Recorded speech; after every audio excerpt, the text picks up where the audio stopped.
मैं गौतम कुमार गुप्ता स्वागत करता हूँ आप सभी का फिर से एक नई वीडियो में। और आज हम पढ़ने वाले हैं दर्पण यानी कि मिरर। तो हम लोगों ने प्रकाश का परावर्तन, प्रकाश और उसके परावर्तन के नियम पढ़ लिए हैं। अब हम पढ़ने वाले हैं क्या, दर्पण। यानी दर्पण क्या होता है। सामान्यतः सभी घरों में अपना चेहरा देखने के लिए दर्पण का उपयोग किया जाता है, जिसे इंग्लिश में मिरर कहते हैं। अगर हम गौर से देखें तो घरों में जो दर्पण होते हैं उसमें हम ज्यादातर अपना फेस देखते हैं और मुझे वह फेस अपने ही साइज का नजर आता है। यानी जब हम घरों में अपने आईने में फेस को देखते हैं तो हमें उतना ही बड़ा फेस नजर आता है, यानी अपना उतना ही बड़ा चेहरा नजर आता है जितना बड़ा वो आईना यानी मिरर होता है। कभी अगर गलती से आईना टूट जाए तो आप एक काम करना, उस कांच के टुकड़े को उठाना। आप गौर से उस कांच के टुकड़े को देखोगे तो आप पाओगे कि उस कांच के टुकड़े का एक भाग रंगा हुआ होता है। वो लाल, पीले या हरे किसी भी रंग कलर से रंगा हुआ होता है। अगर आप कोई ब्लेड या धारदार चीजों से उसे खुरेचोगे तो पाओगे कि उसके अंदर एक सिल्वर कलर का कोटिंग चढ़ाया हुआ होता है।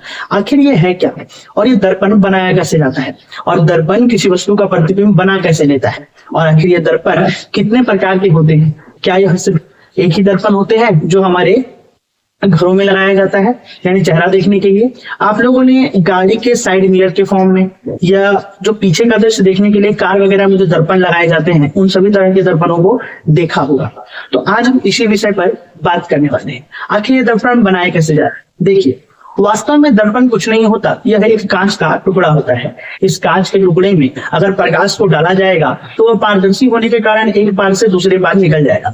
लेकिन इसमें चेहरा देखने के लिए इसे क्या किया जाता है, एक सिल्वर कलर का कोटिंग चढ़ाया जाता है। अब सिल्वर कलर की कोटिंग ना उतरे इसके लिए उसे उस कोटिंग के पतली कोटिंग के ऊपर से फिर से कलर चढ़ा दिया जाता है, जिसके कारण वह कोटिंग बनी रहती है और यह किसी भी आ रही प्रकाश को परावर्तित कर पाने में सक्षम हो जाता है और हमारा चेहरा उस पर दिखाई देता है। यानी कि अगर कोई हमसे पूछ ले कि दर्पण होता क्या है तो हम आसान भाषा में कह सकते हैं कि दर्पण कांच का एक टुकड़ा होता है जिसका एक भाग रंगा हुआ और दूसरा भाग परावर्तक होता है। अर्थात क्या कह सकते हैं, दर्पण क्या होता है तो किसी कांच का एक ऐसा भाग जिसकी एक सतह परावर्तक हो और दूसरी सतह रस्तित यानी कि रंगी हुई हो, उसे दर्पण कहते हैं। यानी a piece of glass whose one surface is reflective and the other surface is colored, यानी कि सिल्वर कलर से वो कलर होना चाहिए, is called a mirror। अब ये दर्पण यानी कि जो गाड़ियों में दर्पण लगे होते हैं, जो मिरर लगे होते हैं, उसमें जब हम अपना चेहरा देखते हैं तो वह अलग नजर आते हैं। और वहीं जो घर में हमारे दर्पण होते हैं यानी कि जो मिरर होते हैं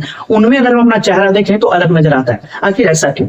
इस कारण से क्योंकि दर्पण कई प्रकार के होते हैं, ठीक है, जिसमें से हम सामान्यतः दो प्रकारों को पढ़ते हैं। एक होता है समतल दर्पण और दूसरा होता है गोलीय दर्पण। ये समतल दर्पण और गोलीय दर्पण ही मुख्यतः पढ़े जाते हैं। अब समतल दर्पण क्या होता है, ये समतल दर्पण क्या होता है, जैसा देख पा रहे हैं मैंने यहाँ पे फिगर ड्रॉ किया है जिसकी सतह क्या है, समतल, यानी बिल्कुल प्लेन सरफेस है। यानी ऐसा दर्पण जिसके सतह क्या हो, समतल हो, उसे क्या कहते हैं, समतल दर्पण कहते हैं। और गोलीय दर्पण यानी स्फेरिकल मिरर किसे कहते हैं, तो स्फेरिकल मिरर उसे कहते हैं जिसकी परावर्तक सतह क्या हो, गोल हो, यानी कि स्फेरिकल।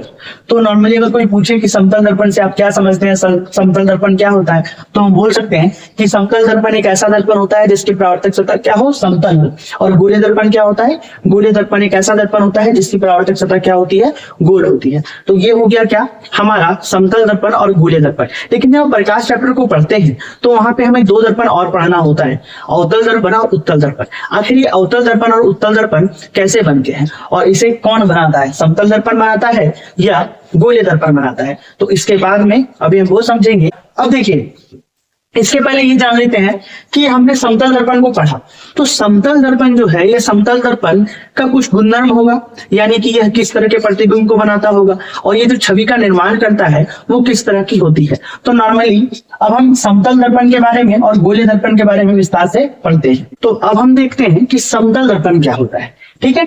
तो समतल दर्पण का डेफिनेशन क्या बताया था कि वह दर्पण जिसकी परावर्तक सतह क्या हो, समतल हो, उसे समतल दर्पण कहते हैं। यानी a mirror whose reflective surface is plane is called plane mirror. अब देखिएगा, जो समतल दर्पण होते हैं, आप कभी फील करना या फिर महसूस किए होंगे कि जब किसी समतल दर्पण के सामने हम खड़े होते हैं तो हमारा जो प्रतिबिंब बनता है, अर्थात यहाँ प्रतिबिंब क्या हो रहा है, एक जरा समझ लीजिएगा कि जब यहाँ पे मैं प्रतिबिंब बोलता हूँ, ठीक है, प्रतिबिंब बोलता हूँ, इसका मतलब होता है बनने वाली छवि, जिसको इंग्लिश में कह देते हैं हम लोग क्या, इमेज कहते हैं, ठीक है। और एक वर्ड आएगा बिंब। बिंब यानी होता है वस्तु, ठीक है, जिसे इंग्लिश में कहते हैं ऑब्जेक्ट। तो ये शब्द जो है ये बार बार इस चैप्टर में रिपीट होंगे। प्रतिबिंब यानी किसी भी दर्पण से जो बनने वाली छवि होती है, ठीक है, उसे हम प्रतिबिंब के नाम से जानते हैं, और बिंब यानी कि वस्तु जिसे हम ऑब्जेक्ट कहते हैं, ठीक है। तो ये वर्ड आएंगे बार बार, तो इसे एक बार आप ध्यान में रखना। तो किसी भी दर्पण के सामने जब हम खड़े होते हैं तो हमारी जो प्रतिबिंब यानी कि जो हमारी छवि बनती है, ठीक है, वो समान आकार की बनेगी। पहले तो एक तो ये हो गया, और दूसरा कि अगर मान लीजिए मेरे पास कोई समतल दर्पण है, मेरे पास कोई समतल दर्पण इस तरह से रखा हुआ है। अब इस समतल दर्पण से मान लेते हैं ये इसका रंगा हुआ भाग है और ये इसका परावर्तक सतह है। मान लेते राम नाम का कोई लड़का जो है वो यहाँ पे खड़ा है और ये यहाँ से 10 सेंटीमीटर की दूरी पर खड़ा है। तो जो समतल दर्पण होगा वो क्या करता है कि उस व्यक्ति का जो प्रतिबिंब है यानी कि जो इमेज है वो उतनी ही दूरी पे बनाता है दर्पण के पीछे, जितनी दूरी पर क्या होगा, वह राम जो था वो खड़ा था उतनी ही दूरी पर बनाएगा। और एक चीज और कि मान लेते हैं इस प्रतिबिंब यानी कि जो यह लड़का था इसका जो हाइट था वो 5 सेंटीमीटर था, तो जो प्रतिबिंब बनेगा वो भी 10 सेंटीमीटर दूरी पर बनेगा और इसका जो हाइट होगा वो 5 सेंटीमीटर का ही होगा। यानी जो मिरर होता है, जो प्लेन मिरर होता है, वो किसी वस्तु का यानी ऑब्जेक्ट का जो प्रतिबिंब बनाता है यानी कि जो इमेज बनाता है वो उतनी ही दूरी पर बनाता है जितनी दूरी पर ऑब्जेक्ट या वस्तु रखी हो, और उतनी ही साइज का बनाता है जितने साइज का जो है वो ऑब्जेक्ट होता है। अब यहाँ पे एक चीज आता है पार्श्व परिवर्तन। लेकिन आप गौर करोगे कि समतल दर्पण के सामने अगर हम खड़े होते हैं तो अगर मैं अपना दायां हाथ उठाऊं तो यह दर्पण में क्या होगा, यानी मिरर में बायां हाथ उठाता हुआ नजर आएगा, और अगर मैं बायां हाथ उठाऊं तो दर्पण में वह दायां हाथ उठाता हुआ नजर आएगा। तो यह जो परिघटना होती है इसे हम पार्श्व परिवर्तन कहते हैं। यानी पार्श्व परिवर्तन यानी सिंपल सा क्या कि एक वैसी परिघटना जिसमें दर्पण के सामने जो है वो दायां भाग बाईं और बायां भाग दाईं ओर नजर आता है, उसे पार्श्व परिवर्तन कहते हैं। यानी ये चीज भी इसमें देखने को मिलती है। और एक चीज क्या कि जब भी दर्पण में जो प्रतिबिंब बनता है वो हमेशा दर्पण के पीछे बनता है, और जो भी प्रतिबिंब दर्पण के पीछे बनती है उसे हम कहते हैं आभासी, यानी आभासी और सीधा। आपने कभी गौर किया होगा तो देखा होगा कि हमारा जो प्रतिबिंब बनता है वो सीधा ही बनता है, ना कि उल्टा।